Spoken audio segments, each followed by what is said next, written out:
ପୁରୀରେ ପ୍ରିୟଙ୍କା ଦେବୀ group of ଇନଷ୍ଟିଚ୍ୟୁସନର ବାର୍ଷିକ ଉତ୍ସବ ଅନୁଷ୍ଠିତ ହୋଇଯାଇଛି। କଲେଜର ଅଧ୍ୟକ୍ଷା ଶ୍ରୀମତୀ କମଳା ପଣ୍ଡାଙ୍କ ପୌରୋହିତ୍ୟରେ ଆୟୋଜିତ ଏହି କାର୍ଯ୍ୟକ୍ରମରେ ମାନ୍ୟବର ରାଜ୍ୟସଭା ସାଂସଦ ସୁଭାଶିଷ ଖୁଣ୍ଟିଆ ମୁଖ୍ୟ ଅତିଥି ଭାବେ ଯୋଗଦେଇ ନିଜ ଅଭିଭାଷଣରେ କହିଥିଲେ ଯେ ନର୍ସିଂ ଏକ ସର୍ବୋତ୍କୃଷ୍ଟ ସେବା, ତ୍ୟାଗ ଏବଂ ଆତ୍ମସଚ୍ଚାର ବାର୍ତ୍ତା ଦିଏ।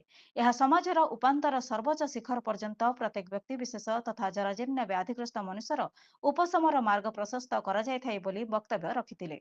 ପୁରୀ ବିଧାନସଭା ନିର୍ବାଚନ ମଣ୍ଡଳୀର ପୂର୍ବତନ ବିଧାୟକ ଶ୍ରୀଯୁକ୍ତ ଜୟନ୍ତ କୁମାର ଷଡଙ୍ଗୀ, ସମ୍ମାନୀୟ ଅତିଥି ଏବଂ ମନୋଜ କୁମାର ତ୍ରିପାଠୀ ଜିଲ୍ଲା ଶିଶୁ ସୁରକ୍ଷା ଅଧିକାରୀ ମୁଖ୍ୟ ବକ୍ତା ଭାବେ ଯୋଗଦେଇ ସମାଜର କଲ୍ୟାଣରେ ନର୍ସିଂ ସେବାର ଭୂମିକା ଓ ତାର ବିଶିଷ୍ଟତା ଉପରେ ଆଲୋକପାତ କରିଥିଲେ।